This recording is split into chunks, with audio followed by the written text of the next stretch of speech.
ದಾವೂದ್ ಮೇಲೆ ದುಷ್ಕರ್ಮಿಗಳ ಗುಂಪೊಂದು ಅಟ್ಯಾಕ್ ಮಾಡಿದ್ದು ಕೂದಲೆಳೆ ಅಂತರದಲ್ಲಿ ಪಾರಾಗಿದ್ದಾನೆ. ಹೌದು, ಕೆಲವು ದಿನಗಳ ಹಿಂದೆ ಹುಬ್ಬಳ್ಳಿಯ ಅಂಜುಮನ್ ಸಂಸ್ಥೆಯ ಚುನಾವಣೆಯಲ್ಲಿ ಗೆದ್ದು ಆರೋಗ್ಯ ಸಮಿತಿಯ ಸದಸ್ಯನಾಗಿದ್ದ ಮೊಹಮ್ಮದ್ ದಾವೂದ್ ಅಲಿಯಾಸ್ ಎಂಡಿ ಮೇಲೆಯೇ ಅಟ್ಯಾಕ್ ಮಾಡಲಾಗಿದೆ.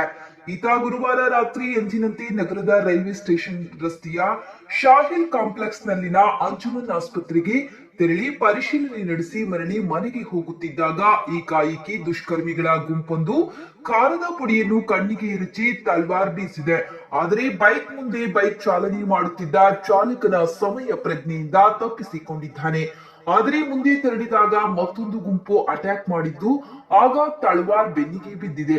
ಅದ್ಯಾಗೋ ಕೂಡ ಮೊಹಮ್ಮದ್ ದಾವೂದ್ ಅಲ್ಲಿಂದ ತಪ್ಪಿಸಿಕೊಂಡು ಪ್ರಾಣಾಪಾಯದಿಂದ ಪಾರಾಗಿದ್ದಾನೆ.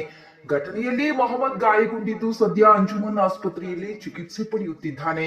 ಈ ಕುರಿತು ಟೌನ್ ಪೊಲೀಸ್ ಠಾಣೆಯಲ್ಲಿ ದೂರು ದಾಖಲಾಗಿದ್ದು ಪೊಲೀಸರು ಈಗಾಗಲೇ ಘಟನೆಗೆ ಸಂಬಂಧಿಸಿದಂತೆ 7 ತಲ್ವಾರ್, 1 ಆಟೋ, ಖಾರದ ಪುಡಿ ವಶಕ್ಕೆ ಪಡೆದು ಕೆಲವೊಂದಿಷ್ಟು ಜನರನ್ನು ವಶಕ್ಕೆ ಪಡೆದುಕೊಂಡಿದ್ದಾರೆ ಎಂದು ತಿಳಿದು ಬಂದಿದೆ.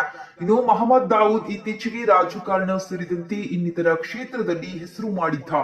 ಇದರಿಂದಾಗಿ ಸಹಜವಾಗಿಯೇ ವಿರೋಧಿಗಳು ಕೂಡ ಹೆಚ್ಚಿದ್ದರು.